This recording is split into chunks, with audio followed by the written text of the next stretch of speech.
A little rain outside in southeast Michigan and northwest Ohio can't keep our Duane away. We're going back on the diamond to talk high school softball. And before we get into some of the league standings, let's start by talking about Perrysburg. This is a program that has been turning heads recently, not just with their results, but with everything they've been doing as a program the last couple of years. Yeah, I mean, when you go back and look at, everybody tends to talk about Anthony Wayne in Springfield, but if you go back statistically and look at who's standing at the end in the state tournament, Perrysburg's always there. Last year, as an example, the only 4 losses they had were Springfield or Anthony Wayne. So Ryan, now being there 15 years, is doing his usual work that he does, and at the end of the day, Perrysburg's still standing there. A big win for the Jackets over Springfield might mean something for the state tournament.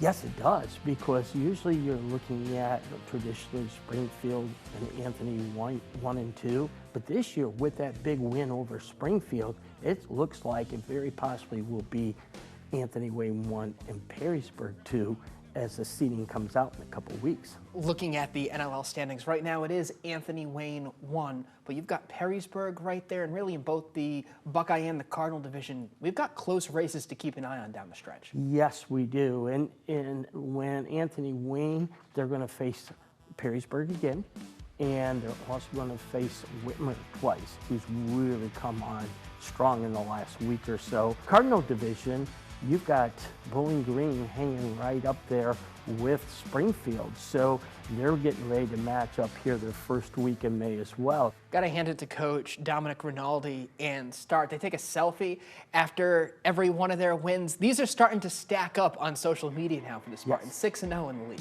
6-0, and Dom's going again for his sixth straight City League title. Hats off to him for what he's been able to do there, because they were not like that before he came along. You're calling a good game on Thursday. You can catch it right here on BCSN. Emmanuel Christian and Northwood. That game has stakes. Yes, it does.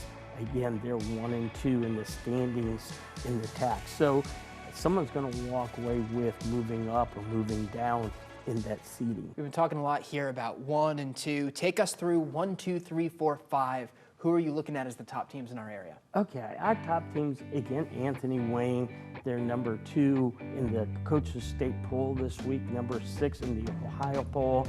Then comes Perrysburg, again, picking up this victory over Springfield, playing Anthony Wayne tough. Then, of course, Springfield is still going to be there. Again, Oak Harbor playing some great softball out there. They're 12 and 2 and 4 and 1. And even though Liberty Center, based on league standings, isn't leading the league, they only have 1 loss, and that was a 6-5 loss to Wassian. So they're my last pick at 10 and 1. Before you know it, we're going to be in May. This is the time to start playing your best softball and to start watching it too. The weather warms up, the fans come out, the excitement's there, in the state tournaments, win or go home type of situation, and then you still have to continue to play in your league stuff. So a lot of exciting things the first couple weeks of May. You keep watching softball. We'll go on the diamond every Tuesday on Sports Nightly here with Duane.